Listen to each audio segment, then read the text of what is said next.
En novembre 1888, dans le monastère sacré de Tashi Lhunpo, niché au cœur du Tibet mystique, Helena Blavatsky, cette figure emblématique de la spiritualité, a reçu une révélation du maître Morya, une révélation qui allait profondément transformer sa vision de l'incarnation. Il existe, lui a-t-il confié, des âmes qui ne reviendront jamais, des âmes si anciennes, si lassées, qu'elles vivent en cet instant leur ultime pérégrination sur Terre. Et si vous ressentez cette lassitude existentielle, cette fatigue que la médecine conventionnelle ne parvient pas à expliquer, alors, peut-être, êtes-vous l'une de ces âmes. Cette révélation n'était pas une simple hypothèse. C'était le fruit de 7 années d'études acharnées, passées dans les monastères reculés de l'Himalaya, où Helena Blavatsky avait eu le privilège d'accéder aux manuscrits les plus confidentiels de l'humanité. Ce que les maîtres lui ont révélé cette nuit-là a bouleversé sa vie à jamais. Et cela est sur le point de changer la vôtre. Également, avez-vous déjà éprouvé cette sensation étrange de ne plus vraiment appartenir à ce monde? Que chaque journée exige un effort colossal, une énergie surhumaine, simplement pour exister? Que votre âme porte un fardeau invisible, un poids que personne autour de vous ne semble comprendre. Cette fatigue persistante n'est pas une simple déprime passagère. Ce n'est pas un burn-out professionnel. C'est quelque chose de beaucoup plus profond, de beaucoup plus sacré. Les médecins sont perplexes. Ils ne trouvent rien d'anormal. Les thérapeutes évoquent un épuisement émotionnel. Votre entourage vous conseille de vous reposer davantage, de prendre des vacances. Mais vous savez, au plus profond de votre être, que ce n'est pas la solution. Cette lassitude, cette pesanteur, émane d'une source que la science moderne refuse catégoriquement d'admettre. Elle provient de votre âme elle-même. Dans les prochaines minutes, vous allez découvrir les enseignements transmis à Helena Blavatsky par les maîtres ascensionnés concernant ces âmes lassées.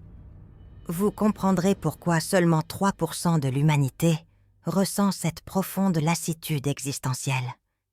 Et surtout, vous apprendrez à reconnaître, si vous êtes venu, afin de clôturer votre cycle terrestre, si cette vie est véritablement votre dernière incarnation dans cette dimension de souffrance et d'oubli. Cette connaissance précieuse a été dissimulée pendant des décennies.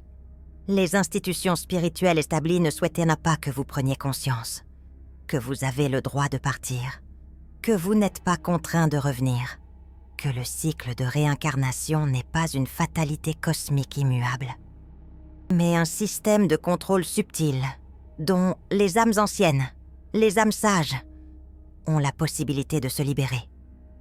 Tout a commencé par cette nuit glaciale de novembre 1888. Helena Blavatsky était dans sa chambre austère du monastère, incapable de trouver le sommeil. Depuis des mois, elle ressentait elle-même cette fatigue inexplicable. Elle, qui avait exploré les 4 coins du globe, surmonté des épreuves maritimes périlleuses, bravé des terres arides, impitoyables, se sentait soudainement vidée, épuisée, jusqu'au plus profond de son être. Le maître Morya est apparu dans sa chambre. Cette nuit-là, pas en rêve, pas en vision éthérée, mais en projection physique complète. Helena Blavatsky connaissait bien cette capacité des maîtres à se matérialiser à distance, à transcender les limites de l'espace et du temps. Mais cette fois, l'expression sur le visage de Morya était différente. Il y avait une tendresse particulière, une compassion inhabituelle dans son regard profond. « Helena » a-t-il dit, d'une voix douce et grave, « ce que tu ressens en ce moment est la fatigue sacrée, le fardeau des âmes anciennes. Ton corps n'est pas malade, ton esprit n'est pas atteint de dépression. C'est ton âme qui te murmure doucement qu'elle touche au terme de son long et sinueux voyage terrestre. » Blavatsky s'est redressé vivement sur son lit. le cœur battant la chamade. Elle avait toujours su qu'elle était différente. À part, mais entendre ces mots, prononcés par le maître Moria lui-même, confirmait ce qu'elle avait pressenti depuis sa plus tendre enfance. Cette sensation tenace d'être une voyageuse, une étrangère, jamais véritablement chez elle, nulle part sur cette planète. Moria a poursuivi. Il expliquait avec patience et sagesse que l'humanité se divise en 3 grandes catégories d'âmes. Les âmes jeunes, qui en sont à leurs premières incarnations et qui explorent l'expérience terrestre avec un enthousiasme débordant et une naïveté touchante. Les âmes intermédiaires, qui ont vécu entre 50 et 200 vies et qui continuent d'apprendre les leçons, parfois douloureuses, du plan physique. Et enfin, les âmes anciennes. Les âmes anciennes. Elena, celles qui ont vécu des centaines, voire des milliers d'incarnations. Elles ont tout expérimenté. Elles ont été rois et reines, mendiants et vagabonds. Elles ont connu la gloire éphémère et la trahison amère. Elles ont aimé passionnément et perdu cruellement. Elles ont construit des empires grandioses et les ont vus s'effondrer en poussière. Elles portent en elles la mémoire inconsciente de tous ces voyages, de toutes ces vies. Et cette mémoire, même enfouie au plus profond de l'inconscient, génère une fatigue existentielle profonde que les âmes jeunes ne peuvent tout simplement pas comprendre. C'est la fatigue de celui qui a déjà dévoré tous les livres de la bibliothèque, de celui qui a déjà exploré tous les continents, de celui qui connaît la fin de l'histoire, avant même qu'elle ne commence. Elena a alors demandé au maître comment identifier avec certitude qu'une âme vit bel et bien sa dernière incarnation. Moria a souri. Il connaissait bien l'esprit scientifique d'Elena Blavatsky. Son besoin de preuves concrètes, de signes précis et vérifiables. Le premier signe, a-t-il révélé, est la fatigue constante, inexplicable. Peu importe le nombre d'heures de sommeil, peu importe le repos que tu t'accordes, l'épuisement demeure. Les médecins ne détectent aucune anomalie. Les analyses sont parfaitement normales. Mais ton énergie vitale semble constamment aspirée, drainée. C'est parce que ton âme utilise toute son énergie. Non pas pour vivre pleinement cette vie, mais pour se préparer activement à son départ final. Le deuxième signe est le sentiment de non-appartenance absolue. Tu te sens comme un étranger, un exilé, sur ta propre planète. Les préoccupations futiles des autres te semblent dérisoires. Les jeux sociaux, les conventions sociales t'épuisent profondément. Tu observes l'humanité avec un regard détaché, comme un anthropologue qui étudie une tribu lointaine. Avec curiosité, certes, mais sans véritable identification. Le troisième signe est l'hypersensibilité aux énergies denses. Les foules te vident de ton énergie en quelques minutes. Les conversations superficielles te donnent une furieuse envie de fuir. Les environnements bruyants, les lieux surpeuplés, te déstabilisent profondément. Tu as besoin de solitude, comme d'autres ont besoin d'oxygène. C'est parce que ton corps énergétique commence déjà à se détacher progressivement des fréquences lourdes, des vibrations basses, de la Terre. Le quatrième signe est la perte d'intérêt progressive. Pour les jeux terrestres, l'argent ne te motive plus. Le statut social, l'ascension sociale, te laissent indifférent. La compétition, la rivalité, te paraissent absurdes, dénuées de sens. Les désirs matériels s'estompent naturellement.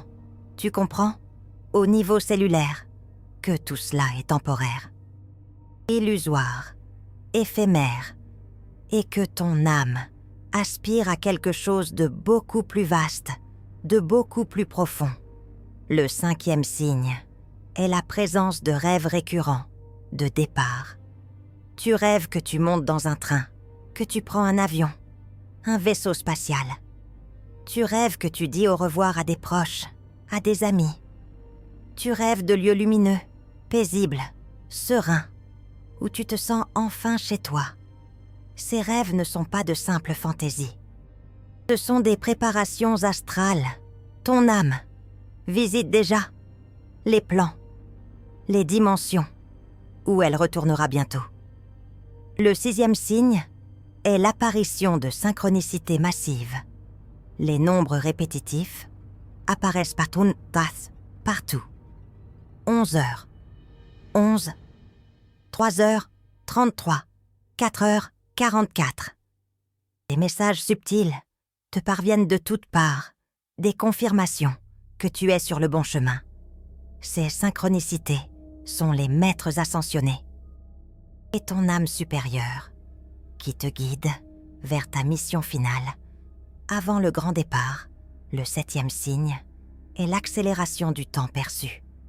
Les jours passent à une vitesse fulgurante, comme des heures, les mois, comme des semaines, les années, comme des battements de cœur, une accélération. Ce n'est pas une simple impression, c'est une transformation profonde, une modification réelle de ta perception du temps, car ton âme, tu comprends, existe déjà. En partie, en dehors du temps terrestre, de ce temps linéaire. Elena écoutait, les larmes silencieuses coulant sur ses joues. Chaque mot résonnait en elle, comme un écho de la vérité. Une cloche cristalline. Elle les reconnaissait. Absolument tous. Elle était donc, réellement, une âme vétérane, venue clore son cycle terrestre. Enfin. Mais le maître Moria n'avait pas terminé. Il a pris les mains d'Elena dans les siennes. Un geste rare. Tellement rare. Ce maître habituellement si réservé, si formel. « Elena », a-t-il murmuré d'une voix douce, « il y a quelque chose que tu dois comprendre. Cette fatigue, cette lassitude que tu ressens, que toutes les âmes lassées ressentent, est sacrée. Elle n'est pas une faiblesse. Non, elle n'est pas une maladie. C'est le signe ultime, le sceau de ta graduation spirituelle. Imagine un étudiant, acharné, qui termine son doctorat. Il est épuisé. Oui, mais c'est l'épuisement honorable de celui qui a accompli quelque chose d'immense, de fondamental. C'est l'épuisement du voyageur infatigable qui approche de sa destination finale, après un périple, un voyage de milliers d'années. Moria a alors révélé quelque chose d'essentiel qui allait changer la perception d'Elena pour toujours. Il a expliqué, avec une patience infinie, que la Terre, notre planète, fonctionne comme une école d'âmes, certaines âmes, innocentes, y viennent pour leur première leçon, apprendre, découvrir, comprendre. D'autres, plus expérimentés, y reviennent encore et encore, inlassablement, pour perfectionner leur apprentissage, approfondir leurs connaissances. Mais les âmes lassées, les âmes vétéranes, ont déjà obtenu leur diplôme depuis longtemps. Elles sont revenues une dernière fois pour une mission spécifique. Cette mission finale, Elena, est unique. Elle varie selon chaque âme. Certaines sont venues ancrer, solidement, des fréquences de lumière plus élevées sur la planète pour illuminer le monde. D'autres sont venues réveiller, doucement, d'autres âmes anciennes, d'autres âmes lassées qui ont oublié, complètement oublié, qui elles sont réellement. D'autres encore sont venues finaliser, achever leur dernier karma résiduel, couper leurs dernières attaches terrestres, leurs derniers liens. Mais toutes partagent le même destin, le même horizon.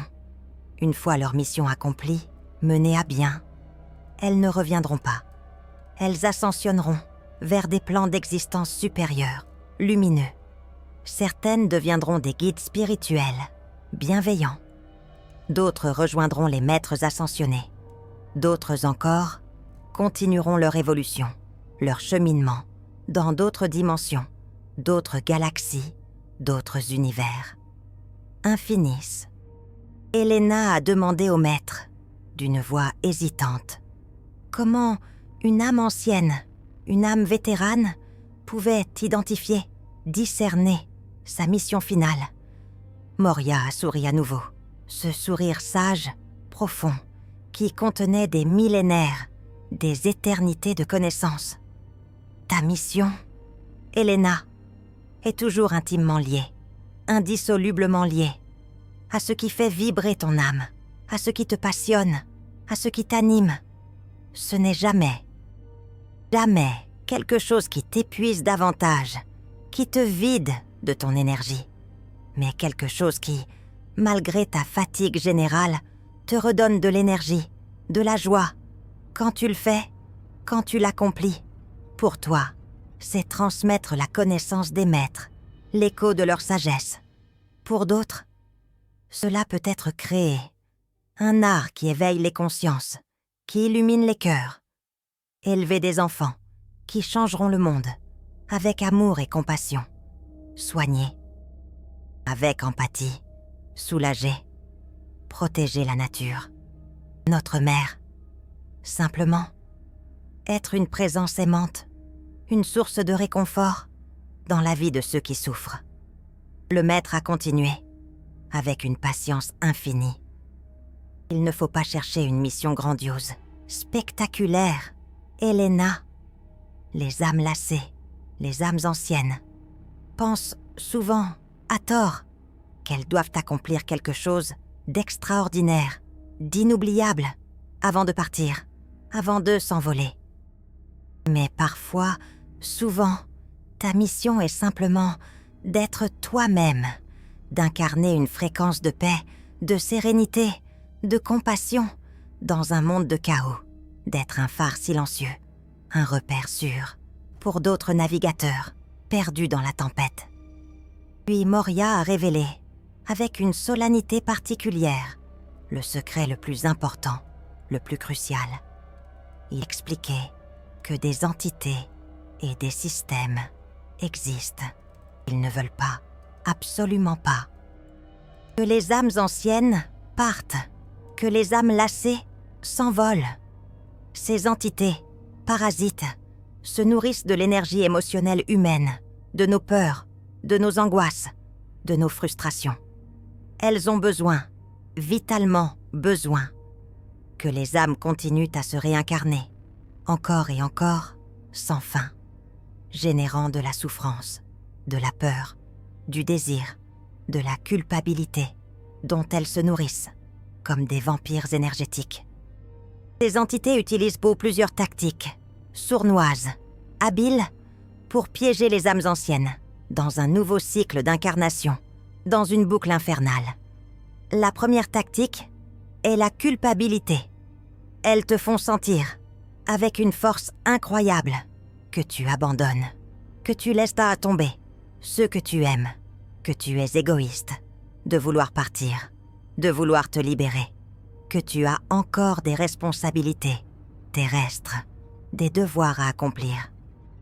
La deuxième tactique est la promesse de pouvoir spirituel.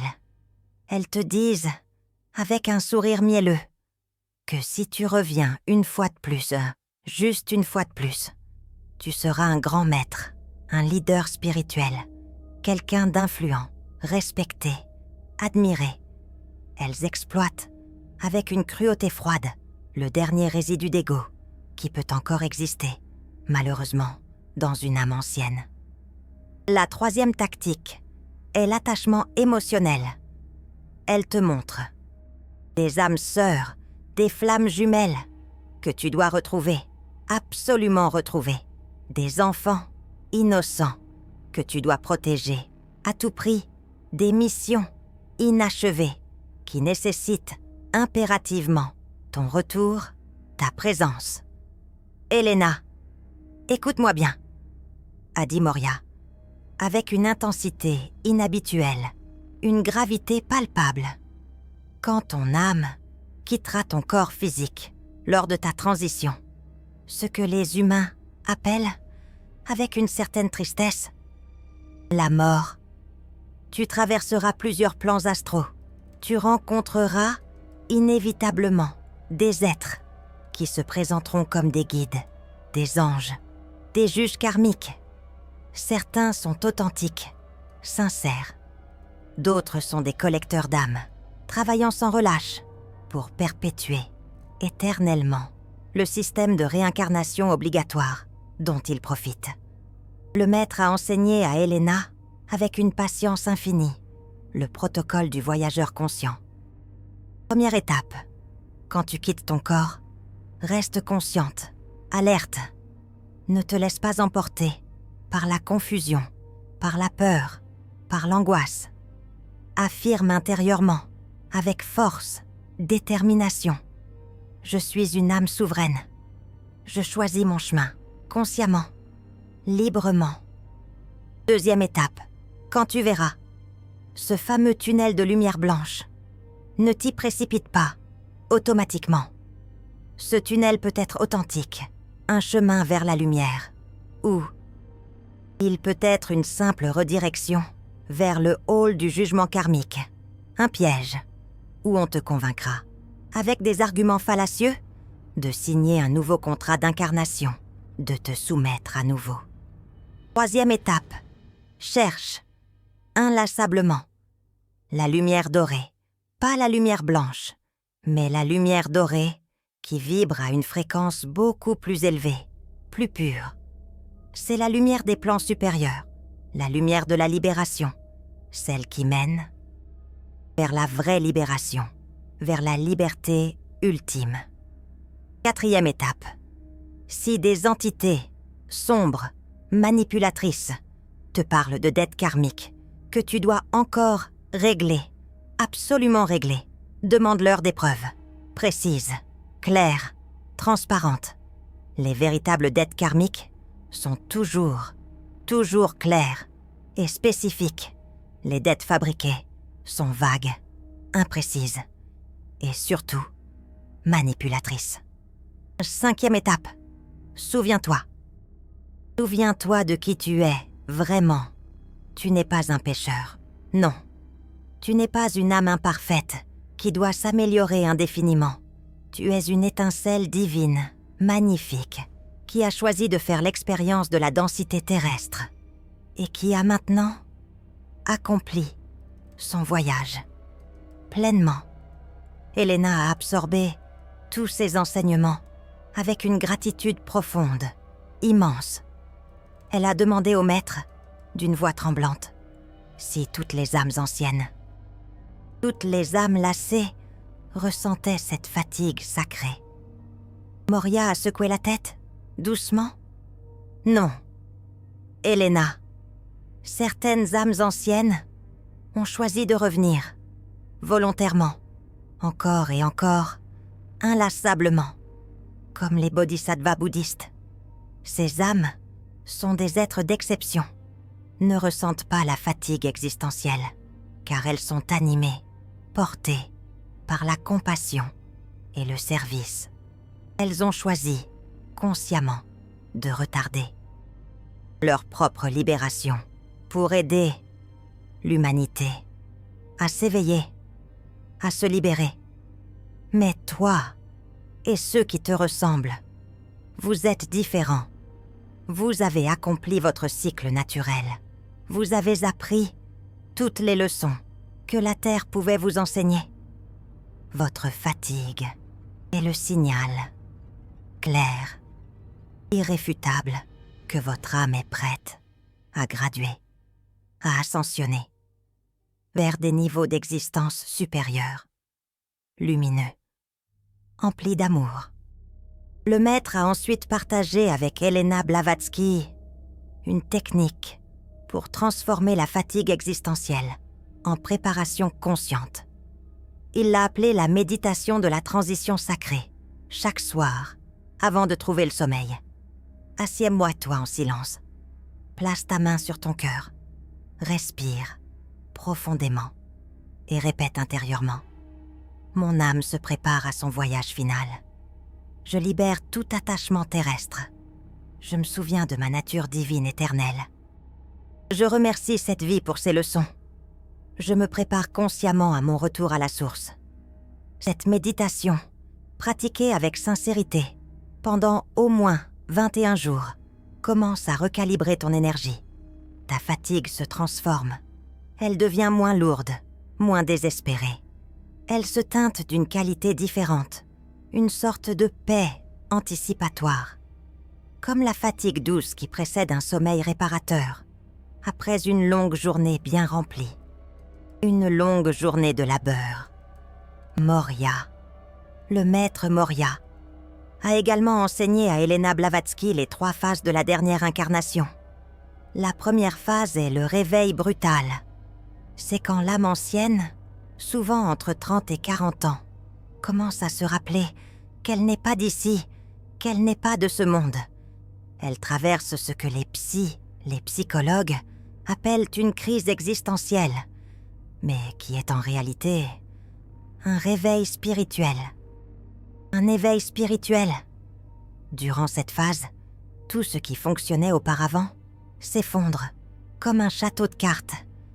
Les relations se terminent, les carrières perdent leur sens. Les croyances anciennes se désintègrent. C'est douloureux. Oui, c'est douloureux, mais nécessaire. L'âme fait le ménage, se libère de tout ce qui n'est pas essentiel à sa mission finale, à son ultime mission. La deuxième phase est la recherche et l'activation. L'âme ancienne cherche désespérément des réponses. Elle dévore des livres spirituels. Elle explore différentes traditions, des traditions ancestrales. Elle rencontre des maîtres, des guides, d'autres chercheurs de vérité. C'est durant cette phase qu'elle découvre des enseignements, comme la théosophie, le gnosticisme, le bouddhisme profond. Des enseignements qui parlent de libération, pas seulement d'amélioration, pas juste d'un mieux-être, mais d'une véritable libération.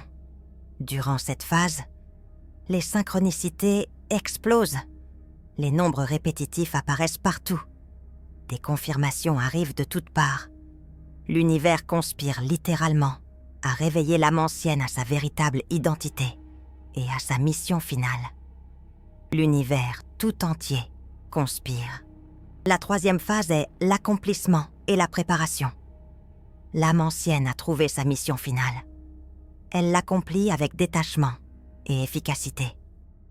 Elle n'attend plus de reconnaissance. Elle ne cherche plus de validation. Elle fait simplement ce qu'elle est venue faire, sachant que son temps sur Terre touche à sa fin. Durant cette phase, la fatigue existentielle se transforme en paix anticipatoire. L'âme ancienne commence à se détacher naturellement des attachements terrestres, non pas par rejet de la vie, mais par compréhension profonde de son impermanence et de l'existence de réalités bien plus vastes. Elena Blavatsky a demandé au maître combien de temps durait chaque phase. Moria a souri. Cela varie pour chaque âme. Elena, certaines traversent les 3 phases en quelques années, d'autres prennent des décennies. Il n'y a pas de chronologie fixe. Chaque âme avance à son propre rythme, à son propre pas. Mais il y a un signe infaillible que tu approches de la fin de ton voyage terrestre. C'est quand tu commences à voir la beauté dans toute, même dans la souffrance. Quand tu comprends que chaque expérience, même la plus douloureuse, était parfaite pour ton évolution. Quand tu peux regarder ta vie entière et dire sincèrement « je ne changerai rien ». Tout était exactement comme cela devait être. Le maître Moria a passé toute la nuit avec Elena Blavatsky, répondant à ses questions, approfondissant les enseignements. Juste avant de se dématérialiser à l'aube, il saisit les mains d'Elena une dernière fois. « Elena, tu es venue transmettre cette connaissance aux âmes lassées du monde entier. Beaucoup se sentent seules, déprimées, brisées. Elles ne comprennent pas qu'elles sont en réalité des voyageuses cosmiques, accomplissant leur dernier passage terrestre, Dis-leur qu'elles ne sont pas malades. Dis-leur qu'elles ne sont pas faibles. Dis-leur qu'elles sont des âmes anciennes, honorables, approchant de leur graduation spirituelle. Et dis-leur surtout ceci. Leur fatigue est sacrée. C'est le signe qu'elles ont presque terminé un voyage de milliers d'années. C'est l'épuisement honorable du guerrier qui a combattu vaillamment et qui peut enfin déposer son épée. C'est la lassitude douce du voyageur qui aperçoit enfin sa maison au loin. Après un long, très long voyage, un très long chemin, Elena Blavatsky a consacré le reste de sa vie à transmettre ses enseignements. Elle a écrit sur les âmes anciennes dans la doctrine secrète. Et dans ses lettres aux étudiants de théosophie. Mais le système spirituel dominant de son époque n'était pas prêt à entendre ces vérités. On préférait parler de karma comme punition, de réincarnation comme obligation, de perfection comme but inaccessible, nécessitant des milliers de vies supplémentaires, des milliers d'existences de plus. Mais Elena savait. Elle savait que des millions d'âmes anciennes, à travers le monde, ressentaient cette même fatigue sacrée.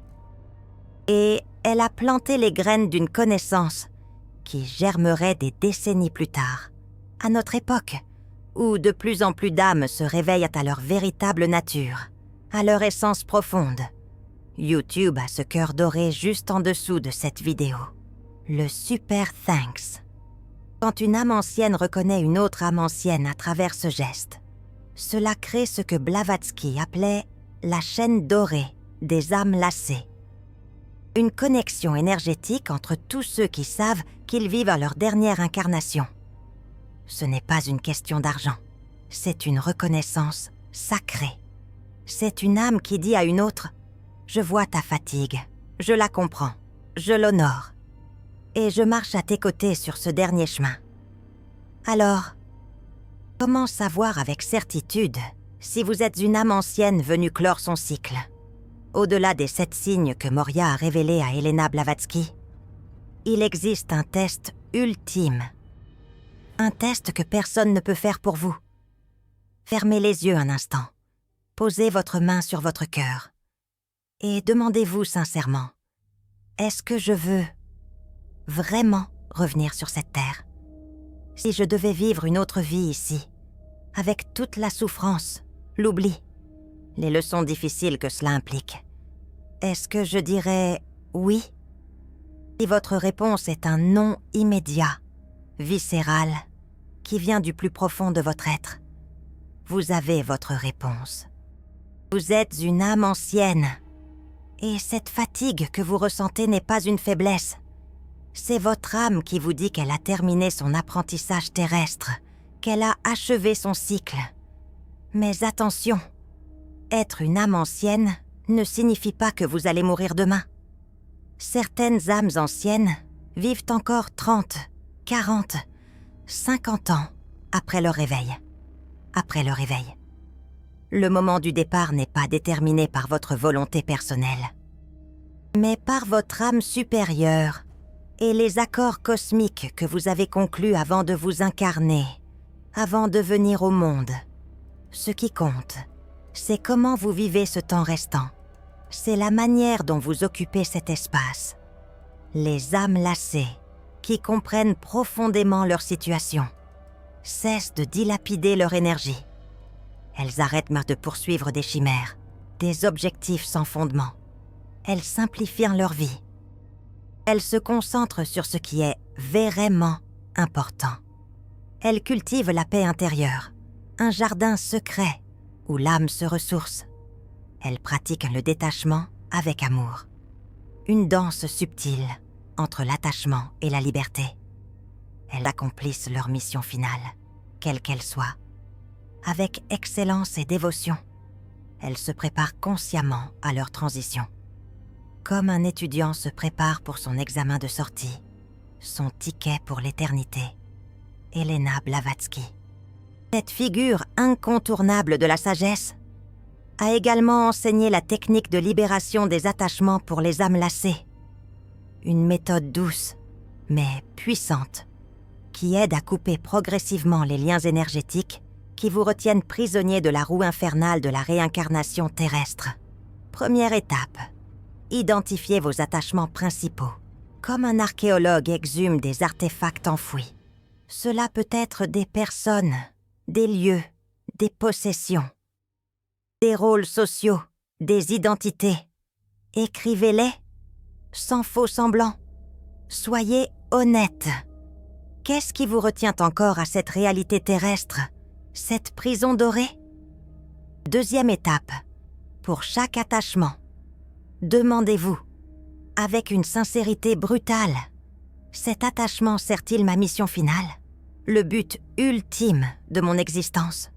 Ou est-ce simplement une habitude, une peur, un conditionnement, un réflexe pavlovien? Troisième étape, pour les attachements qui ne servent plus votre mission finale, pratiquez le détachement conscient, un acte de libération volontaire. Cela ne signifie pas abandonner les gens ou les responsabilités, mais transformer votre relation intérieure à ces choses. Vous pouvez aimer Héloïse profondément, tout en étant détaché du besoin de la contrôler ou de la sauver. Vous pouvez faire votre travail avec excellence, tout en étant détaché de la reconnaissance ou du statut qu'il vous apporte. Quatrième étape. Chaque soir, avant de sombrer dans les bras de Morphée, visualisez-vous en train de couper un câble énergétique doré qui vous reliait à cet attachement. Imaginez une paire de ciseaux cosmiques tranchant nettement ce lien. Dites intérieurement, avec une conviction absolue, je libère cet attachement avec amour et gratitude. Il a servi son but. Je suis maintenant libre. Cette pratique, effectuée sur plusieurs mois, allège considérablement votre champ énergétique. Vous vous sentirez plus léger, comme une plume emportée par le vent, plus libre, comme un oiseau s'échappant de sa cage, plus en paix, comme un lac de montagne immobile. Et paradoxalement, vos relations et vos activités s'amélioreront souvent, car vous les vivrez depuis un espace de liberté, plutôt que de besoin, depuis un cœur ouvert, plutôt que d'une main crispée. Les âmes lassées doivent également comprendre qu'elles peuvent ressentir de la tristesse face à leur départ prochain. Ce n'est pas une contradiction, une dissonance cognitive. Vous pouvez simultanément être fatigué de cette réalité terrestre et ressentir de la mélancolie à l'idée de la quitter. C'est comme quitter l'école normale supérieure après de nombreuses années. Même si vous êtes prêt à partir, il y a une douceur amère à dire au revoir au couloir familier. Aux professeurs qui vous ont accompagné, aux camarades avec qui vous avez partagé le voyage, honorez cette tristesse. Ne la refoulez pas. Elle est humaine, une part intégrante de votre expérience. Elle est belle, un témoignage de votre capacité à ressentir. Elle prouve que malgré toutes les difficultés, vous avez aimé certains aspects de cette expérience terrestre. Vous avez apprécié les couchers de soleil sur la côte d'Azur, le rire des enfants dans les jardins du Luxembourg, la beauté d'une mélodie de Debussy, la chaleur d'une étreinte. Vous avez goûté aux joies simples de l'existence incarnée, au plaisir éphémère de la vie. Mais comprenez aussi que là où vous allez est infiniment plus beau, plus grande. Les plans supérieurs vibrent à des fréquences de paix, d'amour et de beauté qui dépassent tout ce que vous pouvez imaginer. Un paradis terrestre multiplié par l'infini. Vous ne perdez rien en partant. Vous gagnez tout. Elena Blavatsky a écrit dans une de ses dernières lettres, quelques mois avant sa mort, avec une sérénité déconcertante. Je ressens ma fin approcher. Et je n'ai aucune peur. J'ai accompli ce que je suis venu faire. J'ai transmis les enseignements des maîtres. J'ai réveillé des milliers d'âmes à leur véritable nature. Mon œuvre est terminée. Mon âme peut enfin rentrer à la maison. Et c'est exactement ce qui s'est passé. Elena Blavatsky est décédée le 8 mai 1891, entourée de ses étudiants les plus proches, ses fidèles compagnons de route. Selon les témoignages, ses derniers mots furent « Gardez la doctrine secrète vivante, comme un flambeau sacré, et continuez à réveiller les âmes lassées. » Les étudiants présents ont rapporté quelque chose d'extraordinaire qui défie la raison. Au moment exact de sa mort, une lumière dorée a rempli la chambre, comme si le soleil lui-même était venu la chercher. Une paix profonde s'est installée, apaisant toutes les douleurs, et plusieurs ont juré avoir vu le maître Moria, son guide spirituel, debout près du lit, accueillant l'âme d'Elena dans les plans supérieurs. Elena n'est jamais revenue. Elle n'a pas signé de nouveau contrat d'incarnation. Elle a rejoint les rangs des maîtres ascensionnés, ces êtres de lumière qui veillent sur l'humanité, guidant maintenant d'autres âmes lassées depuis les plans supérieurs. Et c'est exactement ce qui vous attend. N'en doutez pas. Si vous reconnaissez en vous tous ces signes, ces clignotants de l'âme, si vous ressentez cette fatigue sacrée dans vos os, cette lassitude profonde qui vous ronge, si votre âme vous murmure qu'elle approche de sa graduation finale, sachez que vous êtes honorable, un guerrier de la lumière, que vous êtes courageux, un pionnier de la conscience, que vous avez accompli un voyage cosmique extraordinaire, une odyssée spirituelle sans précédent. Votre mission maintenant est simple, mais cruciale. Accomplissez ce que vous êtes venu faire. Honorez votre engagement karmique. Libérez-vous de vos attachements non essentiels, ces boulets qui vous entravent. Cultivez la paix intérieure. Un havre de sérénité au milieu de la tempête. Préparez-vous consciemment à ce grand saut dans l'inconnu. Et quand viendra le moment, partez avec la certitude absolue que vous ne reviendrez jamais dans cette roue de souffrance et d'oubli.